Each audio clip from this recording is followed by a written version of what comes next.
fait plusieurs miracles. Mais je veux juste vous parler des 4 résurrections des morts que Jésus a fait au cours de sa vie. Même dans le don, il faut grandir. Même dans l'onction, il faut grandir.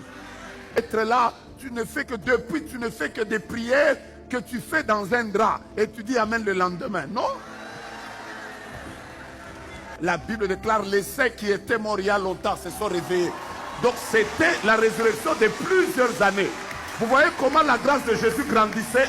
Écoute-moi, aujourd'hui tu es comme ça. Demain tu dois changer. Après, oh, je répète, après demain tu dois changer. Mais c'est ton amen qui ne me plaît pas beaucoup.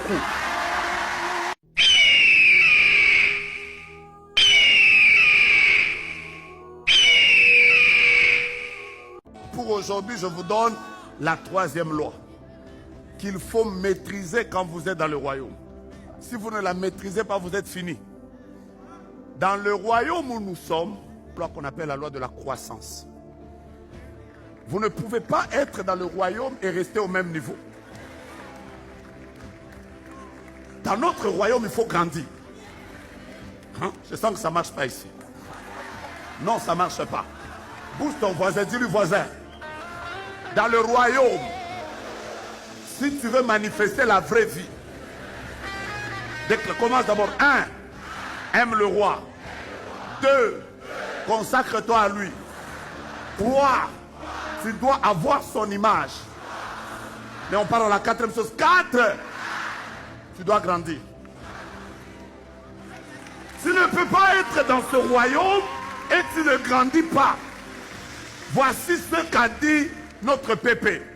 Dieu te fait entrer dans le royaume comme enfant. Mais tu ne dois pas rester enfant. À un moment, tu dois être doulos. Tu dois être serviteur. Mais à un moment, tu dois quitter la dimension de serviteur pour être ami.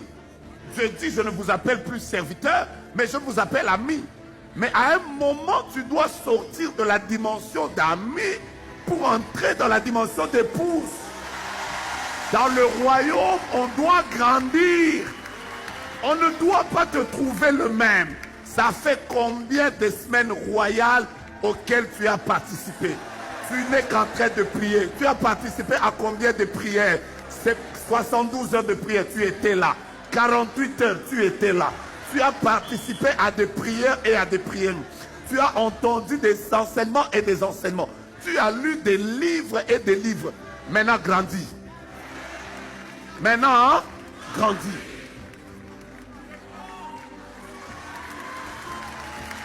Je sens que vous n'êtes pas prêts. Je répète maintenant.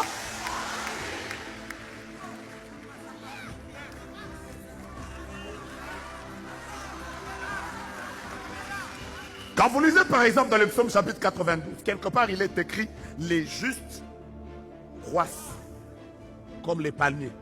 Plantés dans la maison de l'Éternel, ils grandissent comme les cèdres du Liban. » Il faut grandir. Dieu veut. C'est une loi du royaume. Il faut grandir. Jésus-Christ lui-même, il est écrit sur lui qu'il croissait en stature, en sagesse et en grâce. Il croissait.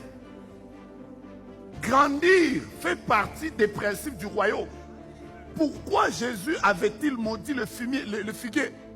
Parce que les fruits que le figuier devait donner, il n'en avait pas. La Bible déclare tout arbre qui ne produit pas de fruits sera coupé et jeté au feu. Quel fruit tu produis après tes 10 ans dans la foi? Après tes 5 ans dans la foi? Après tes 15 ans dans la foi?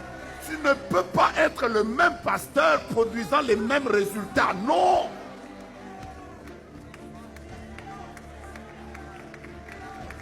Tu commences par, même si tu voyais les visions en noir et blanc, il faut grandir. Ça ne doit pas, on grandit en tout. On grandit dans l'écoute de Dieu, on grandit dans la connaissance de la parole, on grandit dans le caractère, on grandit dans l'éthique, on grandit dans la prière. Tu ne peux pas être là, tu ne fais que depuis, tu ne fais que des prières que tu fais dans un drap et tu dis amen le lendemain. Non? Tu es là en train de prier, Seigneur, je te rends grâce. Tu viens dire amen le lendemain. Après tu t'étonnes, j'ai dormi dans la prière, grandis. Tu dois être à mesure de prier, de chercher la face de Dieu, de jeûner. Tu dois être capable de rester longtemps dans sa présence. Tu dois monter dans l'autorité. Tu dois grandir. Et c'est la volonté de Dieu. Est-ce que vous voulez que je vous parle de Jésus? Même dans le don, il faut grandir. Même dans l'onction, il faut grandir. Pasteur, je vous parle de Jésus. Remarquez par exemple, je prends juste l'aspect résurrection des morts. Jésus a fait plusieurs résurrections des morts. Jean dit qu'il y a des miracles que Jésus a fait. Si on devait les raconter, même pas les livres ne le contiendraient. Donc Jésus a fait plusieurs miracles. Mais je veux juste vous parler des 4 résurrections des morts que Jésus a fait au cours de sa vie. Je peux y aller? La première résurrection de mort que Jésus a faite, il a ressuscité la fille de Jairus. Et quand vous étudiez attentivement cette résurrection, vous allez comprendre que Jésus avait ressuscité un enfant qui était mort seulement de quelques heures. Vous êtes avec moi? Parce que voici ce qui se passait. Le papa est venu voir Jésus. Il a dit à Jésus que ma fille est malade. Donc à ce moment-là, la fille était malade. Jésus a pris beaucoup de temps pour guérir d'abord la femme qui avait la perte de sang. Après, on est venu lui annoncer que l'enfant était mort. Vous voyez, comme il parlait encore, surveille chez les chefs de synagogue des gens qui disent ta fille est morte. Et la première résurrection de Jésus, c'était la résurrection d'une fille qui n'était morte que de quelques heures. De combien de temps? Mais vous allez voir que la deuxième résurrection de Jésus, Jésus a ressuscité l'enfant de la veuve qui était fils unique. Je peux y aller? Et quand vous étudiez la culture juive, vous comprendrez que c'est quelqu'un qui était mort il y a peut-être 2 jours et on est allé l'enterrer. J'ouvre une parenthèse que je referme. Tous les juifs du temps de Jésus, on les enterrait enfermés dans un linceul. On les enfermait comme ça avec des linceuls et on allait les enterrer. C'est comme ça qu'on a enterré Jésus, c'est comme ça qu'on a enterré Lazare. Mais curieusement, quand on parle du fils unique, la Bible est en train de dire qu'on était allé l'enterrer dans un cercueil. J'ouvre une parenthèse que je referme. Or, le mot cercueil et le mot arche ont la même racine en hébreu. C'est le mot Aaron. Je peux avancer. Or, dans l'arche, tout ce qui pourrissait à l'extérieur, une fois dans l'arche, ça ne pourrissait pas. Vous voyez la manne, par exemple, elle pourrissait après 1 jour. Mais dès qu'on l'a mise dans l'arche, ça ne pourrissait pas. Parce que dans l'arche, ça combattait le dépérissement. Je suis juste en train d'ouvrir une parenthèse pour dire qu'on a pris un mort et on l'a placé dans une arche. Dans un endroit où il y a la vie. Je suis déjà en train de prophétiser. Que tu es venu ici malade, mais tu es quand même venu dans la présence de Dieu. Ce qui veut dire qu'en sortant de ce lieu, tu dois être guéri. Tu ne m'as pas donné un amen sérieux. Je répète que tu dois être guéri. Mais vous verrez que Jésus a d'abord guéri quelqu'un de quelques heures, mais après il a évolué. Il a maintenant guéri quelqu'un de quelques jours. La 3e résurrection, il a ressuscité Lazare. Mais c'est monté. Ce n'était plus la résurrection des heures. Ce n'était plus la résurrection de 1 jour. C'est devenu la résurrection de 4 jours. Vous voyez comment ça grandit? Et la dernière résurrection, quand Jésus est ressuscité, la Bible déclare les saints qui étaient morts il y a longtemps se sont réveillés. Donc c'était la résurrection de plusieurs années. Vous voyez comment la grâce de Jésus grandissait? Écoute-moi, aujourd'hui tu es comme ça. Demain tu dois changer. Après, je répète, après demain tu dois changer. Mais c'est ton amen qui ne me plaît pas beaucoup. Aujourd'hui la cité royale est comme ça. Revenez nous voir dans 5 ans. Ah mais je vous dis la vérité, nous allons avoir 1 million de membres de ICC. Que tu dises amen, que tu ne dises pas amen, je prophétise que nous sommes en train de grandir. Oh, tiens d'abord tes voisins. Dis-leur, on ne restera pas au même niveau. On ne restera pas au même niveau. Parce que nous, dans notre royaume, on ne recule pas. Dans notre royaume, on avance. On va de gloire en gloire, de victoire en victoire, de conquête en conquête.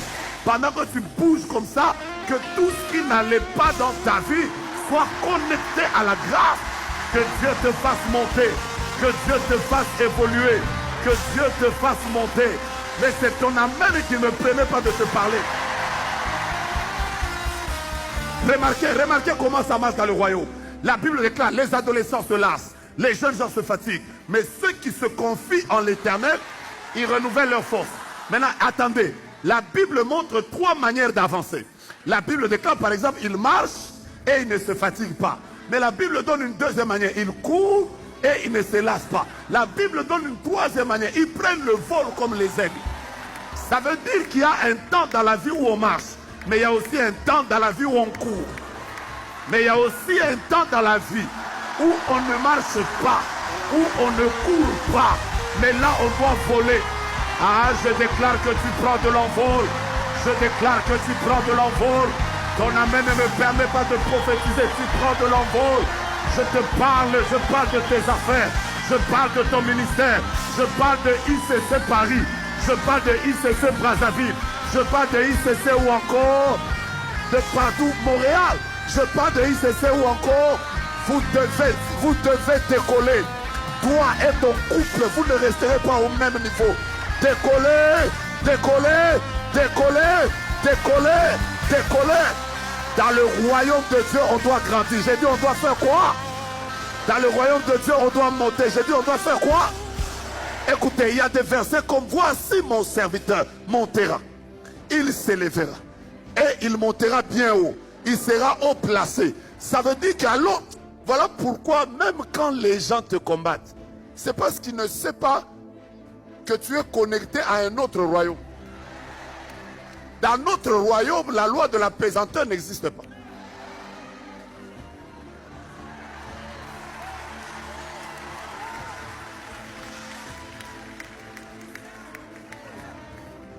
Tout ce qui monte est attiré. Vous savez pourquoi est-ce que Jésus est monté au ciel sans que la pesanteur l'attire? Parce que quand il est ressuscité, il a porté un corps qui n'était plus connecté à la terre, mais qui était connecté au royaume. Là, tu es un jeune, tu ne fais que les mêmes choses. Non, non, non, non, non, non, non, non, non. Dans un mois, si tu gagnais 10 âmes au Seigneur, tu dois maintenant gagner des villes. Si tu gagnes des villes au Seigneur, tes croisades doivent monter. Dans le royaume, on grandit. Dans le royaume, on grandit. Dans le royaume, on grandit.